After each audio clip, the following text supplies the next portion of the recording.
Bonjour à tous. On a aujourd'hui l'honneur d'accueillir Mohamed Elmi, qui est consultant expert IWM. Comment ça va? Merci Ahmed, super, merci beaucoup. Et toi? Ouais, ça va, ça va. Bon, écoute, tu vas nous raconter un peu ton parcours parce que tu es freelance, tu es freelance SAP et je veux savoir un peu comment c'était passé. Toi, tu as commencé en Tunisie, je crois. Effectivement, effectivement. Avant de démarrer, peut-être, je te remercie pour cette chaîne et pour des interviews, pour tous les efforts que tu es en train de faire, de mettre sur la communauté, de pousser les gens à passer freelance.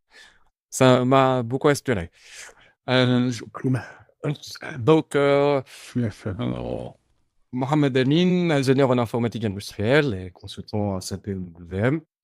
Mon histoire avec SAP est un peu particulière. Donc, j'ai découvert ce monde dès ma quatrième année d'école d'ingénieur. J'ai tout de suite su que je voulais en faire ma carrière. Donc, j'étais vraiment surpris de découvrir ce monde parce que à l'université, on étudie quand même l'informatique de façon générale. On crée des applications from scratch. Je ne savais pas que ça existe, ce monde de RP, de WMS, de CRM, de SRM à l'époque. Ça ne s'enseigne pas. Donc, j'ai commencé en 2025, comme tu as dit, en Tunisie, en tant que consultant technique SAP, ABAP.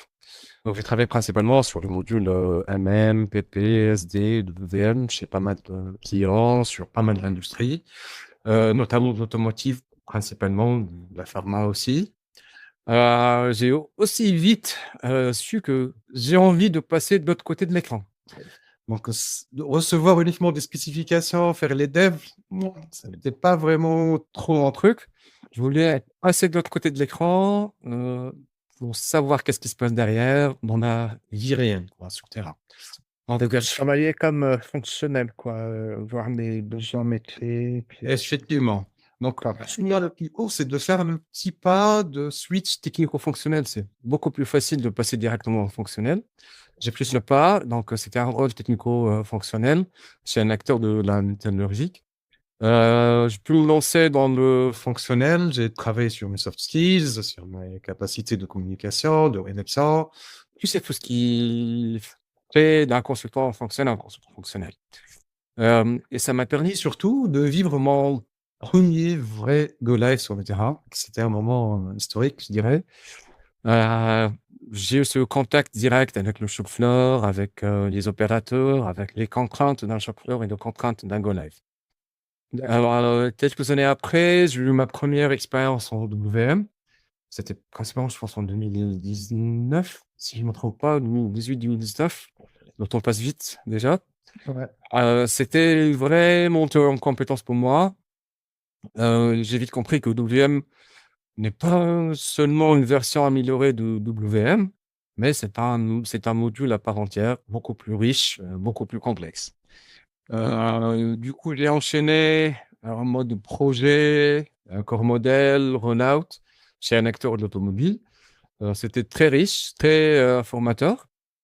Euh, Quelques expériences également dans le domaine de pharmaceutique.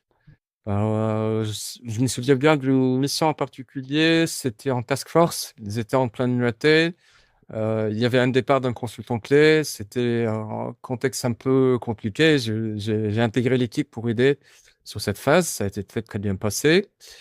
Et principalement sur l'aéronautique dernièrement, et pas mal d'autres secteurs. Donc, principalement, j'interviens sur toutes les phases de projet, de l'avant-vente à l'hypercare. Donc, je faisais tout, le design, l'implémentation, même le développement, la formation des utilisateurs, la rédaction de toutes les docs, le support, le cutover, le go live et l'hypercare. Bon, ces projets, franchement, ils étaient très enrichissants pour moi. Donc, je dirais depuis 7 ans, j'enchaîne des projets de VM. Tu sais bien, chaque industrie est unique. On peut pas avoir un modèle qui marche partout, un modèle de VM qui marche partout. Il y en a pas. Même au sein du même groupe, ça diffère.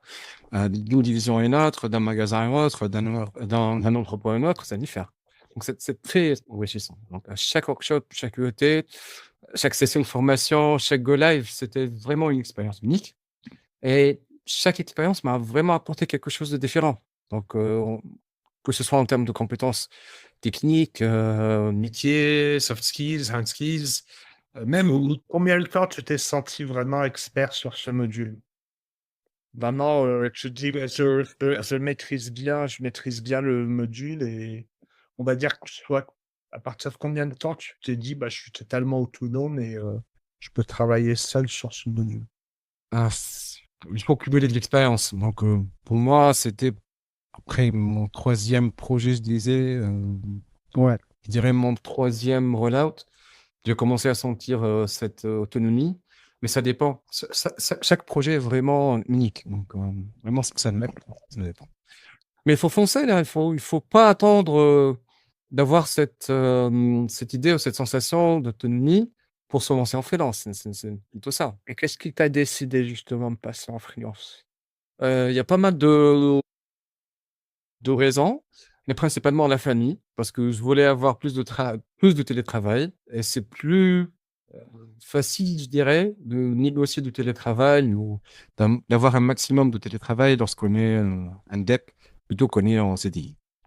Donc, c'est pas fini, j'ai raison. Donc, c'est ça. C'est un peu ta vie de famille hein, qui a réglé une faire un peu. Déclic, oui. Ouais. Et tu as eu des appréhensions en me disant, bah, peut-être je vais pas trouver de mission ou des choses comme ça. Après, je vais commencer. Est-ce que ça. Franchement, j'ai de la chance d'être sur un module niche, je l'avoue. Ouais. J'ai pas mal de contacts, j'ai un très bon réseau. En tant que collègue, experts, même des recruteurs, je garde une très bonne relation avec les recruteurs, avec les ex-collègues. Du coup, tu sais comment ça se passe dans le moment de freelance. Quand tu es sur une émission, il y a un besoin, quelqu'un t'appelle, il y a quelqu'un qui est dispo, il y a un projet. Donc, c'est principalement la moitié des opportunités ne sont pas publiées sur Internet, je trouve. Hein. Donc, c'est Ouais, ça serait beaucoup par réseau, ça c'est sûr. ouais, c'est ça. Ouais. Mm. Ok, donc pas d'appréhension particulière, quoi. Ok. Et donc là, et là, en fait, le travail en freelance, comment ça se passe pour toi? Est-ce que ça change par rapport à ce que tu faisais quand tu étais en Ça freelance? change un peu le mindset parce que tu cours plutôt derrière les nouveautés, tu essaies de tenir peut-être un certain niveau de compétence, même si tu travailles pas sur un sujet, tu dois quand même le maîtriser parce que ça va t'ouvrir des portes après. Donc, Il y a un peu sans filet aussi, hein, parce que là, t'as pas une équipe derrière toi, ouais, Tu vois, on est un peu droit, quand même. ouais, ouais, ouais. Mm. D'accord. Et dis-moi, qu'est-ce que tu conseillerais à un consultant Qui veut devenir un freelance, quel conseil tu lui donnerais? France, France. Effectivement, une bonne opportunité pour. Ouais, ouais. Même s'ils se disent que le marché là, ça stagne un peu, c'est vrai, il y a un certain contexte géopolitique qui se passe à l'échelle mondiale, ok, mais à un certain moment, on s'est dit, tu es chez un intégrateur, certainement, tu vas être placé sur une mission. Donc, autant de décrocher tes propres missions, autant de changer ce mindset, d'aller chercher l'opportunité. Franchement, moi, si je donne un conseil, c'est de foncer et ne pas attendre ce moment où on dit ah ouais, là je suis autonome, je suis certifié, j'ai fait 10 projets d'implémentation, là je peux me lancer après 20 ans d'expérience. Franchement, ça n'a pas de sens.